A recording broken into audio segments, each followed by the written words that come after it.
The Shape of Water, the best movie of 2017.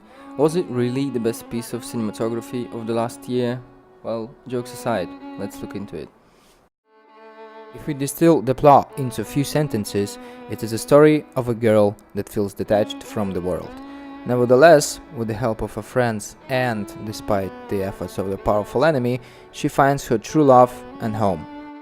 In this form, the plot seems appropriate, although some of the features of classical character development, aka monomyth, are missing. For instance, return to the old world after the transformation. But masters can choose not to follow this pattern, and who am I to judge? No sarcasm. So what's the problem? We'll get to that shortly. I do not want to go in detail about visual aspect of the film, because it is done outstandingly. Director Guillermo del Toro and his team created the atmosphere of a dull fairy tale using various cinematographic tools. Designers did an excellent work with costumes and obviously by creating the creature itself. Composer Alexander Desplat made a perfect soundtrack for the film that enhances the atmosphere and overall perception. This is all good, seriously. But I'm a plot nerd. Subjectively, cinematography is an art of storytelling, first and foremost. Let's start on a high, with subjectively the best sequence of scenes in the movie, Eliza's trip to work. It instantly sets the atmosphere of the mentioned fairy tale by insanely fitting views, lights, colors and music. While being absolutely silent and short, it tells you a lot about Eliza and her world. It even tells the viewer that the film takes place in United States during 60s. So you're sitting there all hyped for the best film of 2017, and after such good beginning you're like, boy, this is going to be good.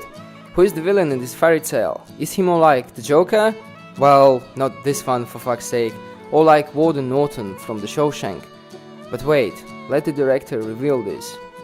And you see Michael Shannon, who is a really good actor by the way, and he looks all cocky and evil, and you're all hyped about his view of the world, his plans, his ideology, and he's racist and sexist.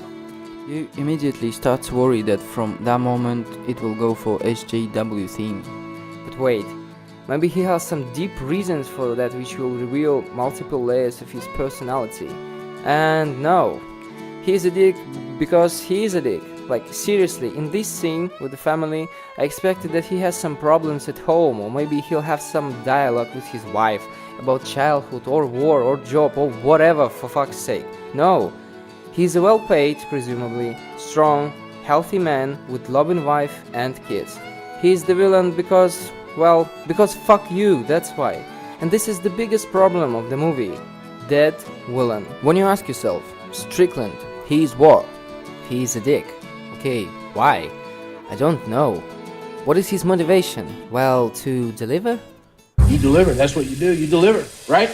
Right? Why? To be successful, presumably. Jesus, that's so fucking blunt and boring, it makes Superman look like a pinnacle of originality. And it makes me wanna call Gordon so he can put some fucking seasoning over the guy. Finally, some good fucking villain. During the whole film, I was not only waiting, but sure that he's going to transform in some major way. I was sitting there, anticipating some character development, but in that, the film tells you, Suck my balls. even in the final scene, there was such potential for him to realize that the creature is a god and to experience a legit insight to make a U-turn in his beliefs, or to change after witnessing true sacrifice and love. Let the heroes go and come back to his loving family as a different and better man. But fuck no. He remains dead until his actual death. And his death scene doesn't even make you feel anything. Even when Mythbusters were throwing the poor mannequin from the plane, I experienced more emotion. In the end, the villain is as ridiculous and fake as my attempts to sound British.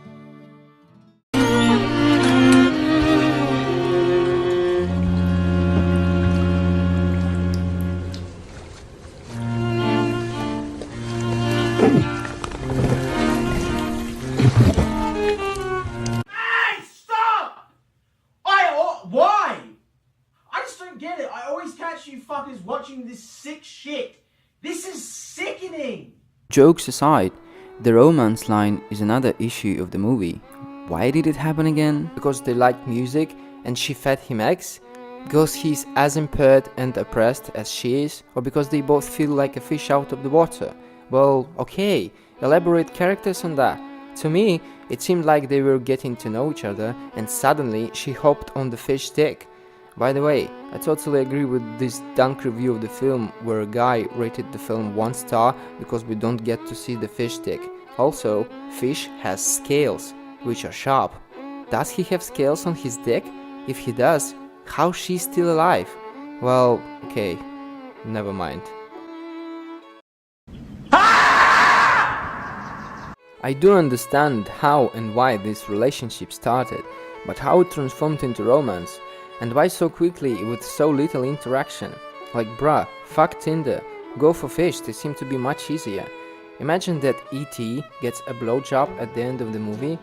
For a romance in a film to be plausible, it has to have some magic, some step-by-step motion towards each other, doubt, sympathy, regrets, expectations, lust, shame, and many other things, with the culmination that is usually presented with a kiss or some other physical interaction. If it is done properly, the whole movie theater goes aww. In case of Shape of Water, it's more like, wait, what? Did she just wait, what?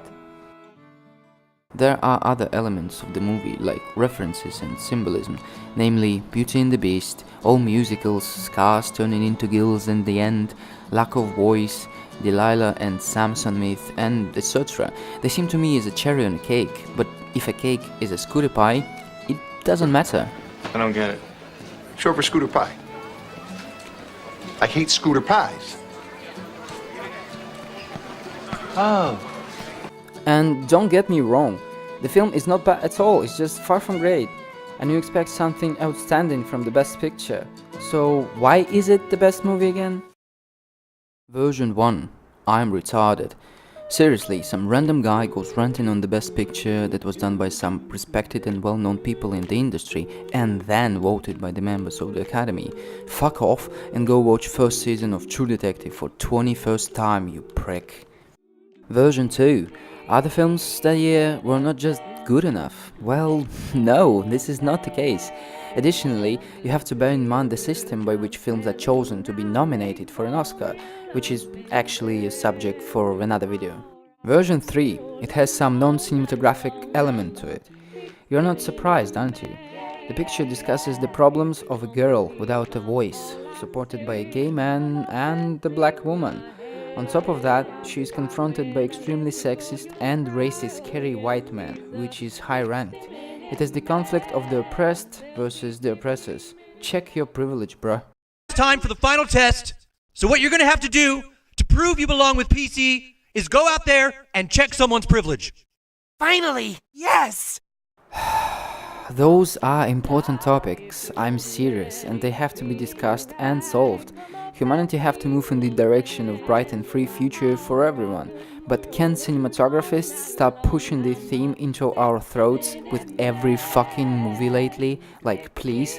I want some diversity in the movie plots, for fuck's sake. Moreover, members of the Academy even straight up mentioned that it was a political decision. Seriously, read this article, link will be in the description. I feel like we're losing the art.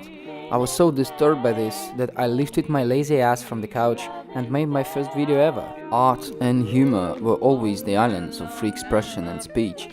When it gets so overly political and more importantly so one-sided, it is a major sign for the society that something went wrong. And it did. I just don't know what was it precisely.